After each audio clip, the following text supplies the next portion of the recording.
Cinquième tendance, le tourisme à l'aube de 2020 deviendra le lieu de nouvelles saturations et d'un nouveau refus du tourisme.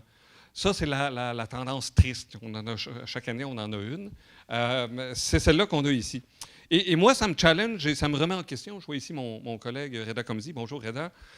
Nous enseignons le tourisme à l'université depuis longtemps selon des principes relativement optimistes et jovialistes. Hein? Vous savez, on parlait tout à l'heure de cette croissance où on devrait atteindre 1,8 milliard d'arrivées internationales, donc de gens qui partent d'un pays pour aller dans un autre. C'est sans commune mesure dans l'histoire de l'humanité. Entre le moment où je suis né en 1968 et aujourd'hui, la population mondiale a doublé. On est rendu à 8,8 milliards. On est rendu beaucoup. Pas loin de 8, là. On est rendu beaucoup. Cette croissance-là était source de beaucoup d'enthousiasme et de promesses de félicité et de bonheur éternel. Et dans les années 60, déjà, dans le tourisme mondial, une chose que vous savez déjà, hein, c'était un petit club fermé d'une dizaine de pays développés qui s'envoyaient les touristes les uns aux autres. Et tout le monde était content, la vie était belle, et le Canada était en deuxième position, troisième position, alors on était bien contents. Oui. Et on a vu dans les années 70, hein, même le programme des Nations unies pour l'éducation et le développement disait le tourisme est important, c'est un vecteur de développement, de connaissance des peuples, de diversité culturelle, de rayonnement, et on était très optimistes. Dans les années 70, donc, le tourisme s'est développé entre les pays développés et d'autres pays, donc une ouverture mondiale au tourisme. Et on a vu dans les années 2000 qu'entre les pays développés et les pays émergents, donc, hein, il se fait du tourisme partout, désormais sur la planète, où tout le monde aspire à faire du tourisme.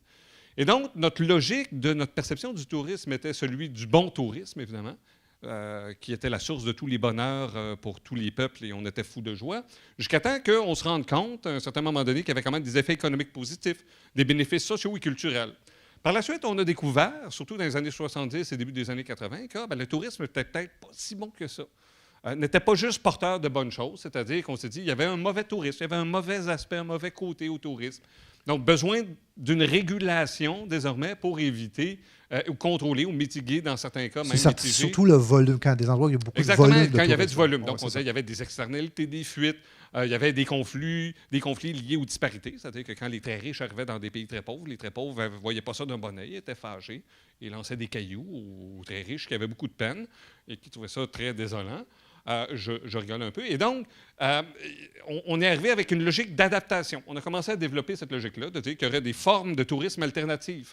Et la notion de tourisme durable est arrivée à ce moment-là, en disant, écoutez, les amis, il y a moyen de faire du tourisme qui va être très bon et de limiter et de faire en sorte que les impacts soient autant positifs pour la personne qui visite que pour le milieu visité, d'un point de vue économique, de son développement, de sa culture et autres. Mais on est toujours dans un paradigme assez positiviste derrière ça. 2015-2016, on est obligé de se rendre compte que le contexte a changé. On commence à réaliser que l'action humaine est peut-être pas aussi bonne. Ce n'est pas une position éditoriale ici, c'est juste une réflexion qu'on amène en disant il y a peut-être plus d'aspects négatifs qu'on l'avait envisagé et certains commencent à l'énoncer, malgré le tourisme durable et ce mouvement-là. D'une part, il y a une certaine forme de saturation. Hein, que ce soit Venise, le Machu Picchu, par exemple, sont des endroits où physiquement la capacité portante n'est pas assez grande. Et l'effet répété de visite se met à détériorer de façon importante les lieux visités. Et on commence à être sensible à ça. Vous avez vu l'image qu'on voyait, on voyait Venise. C'est assez exceptionnel de voir le nombre de paquebots, de 5000 visiteurs qui arrivent dans cette ville-là. Venise qui est évidemment saturée d'une part. Également en péril, l'action humaine, réchauffement climatique, les océans qui montent. L'action humaine fait en sorte que des endroits magnifiques sur un horizon là, de plus de 25, 50 à 100 ans, sont appelés à disparaître. Venise est appelée à disparaître. Les Maldives, rapidement. Le parc national de Glacier, on lui donne de 30 à 40 ans encore pour être visitable. C'est-à-dire que Glacier ne sera pas... va être le parc national de flaques d'eau, peut-être. La mer Morte, on ne lui donne pas 50 ans actuellement à la vitesse à laquelle ça se passe. Donc, l'action humaine, le réchauffement, amène effectivement donc une mise en péril de destinations touristiques emblématiques au patrimoine mondial. Mais également des nouvelles politiques publiques qui visent à limiter, à restreindre, contrôler, diminuer l'impact du tourisme ou le tourisme lui-même. Quand la mairesse, eux autres ils disent la maire du côté européen de Barcelone a été élue, elle a dit qu'elle voulait mettre fin au tourisme. Barcelone, hein? Les gens de Paris doivent jubiler. Enfin, on sait que les gens, quand ils ont entendu ça, ils ont fait « Youhou! » C'est un moratoire sur tout nouveau projet d'hôtel et tout nouveau projet touristique. Exactement. C'est ça. Ils sont à la chasse à Airbnb de façon extrêmement agressive. Et parce que c'est vrai, ils vivent des nuisances extrêmement importantes. Mais cette idée-là où on pensait que tout gouvernement ou tout élu était un porteur fier et convaincu des projets touristiques, bien, d'ici 2016 à 2020, on risque de voir des lieux se refermer ou questionner ou remettre en question, surtout dans une logique, encore une fois, d'urbanisation extrêmement importante et de réchauffement climatique. Donc, ces deux piliers-là vont avoir un impact extrêmement important. Et le dernier point, puis on en est bien conscient ces dernières semaines, ces derniers mois, le terrorisme lui-même, qui est une forme de refus de l'autre et de refus... il est bien des choses avant d'être une menace au tourisme. Je le dis très humblement et je ne veux pas paraître jovialiste non plus. Mais ce n'est pas surprenant non plus que de voir que les cibles les plus visibles sont les sites touristiques et les touristes eux-mêmes et les étrangers dans cette logique-là. Et c'est une forme, à mon avis, de refus du tourisme, de refus de l'autre, de refus d'un changement ou d'une certaine époque. Et ce qui a été fait par le groupe armé État islamique à Palmyre, par exemple. Donc, de remettre en question même les éléments du patrimoine parce qu'on se fige dans le temps, où une seule façon d'être était acceptable et serait acceptable aujourd'hui. Voilà où on en est. Au-delà de ça, de ces éléments dramatiques-là, on sent aussi des sensibilités plus fortes.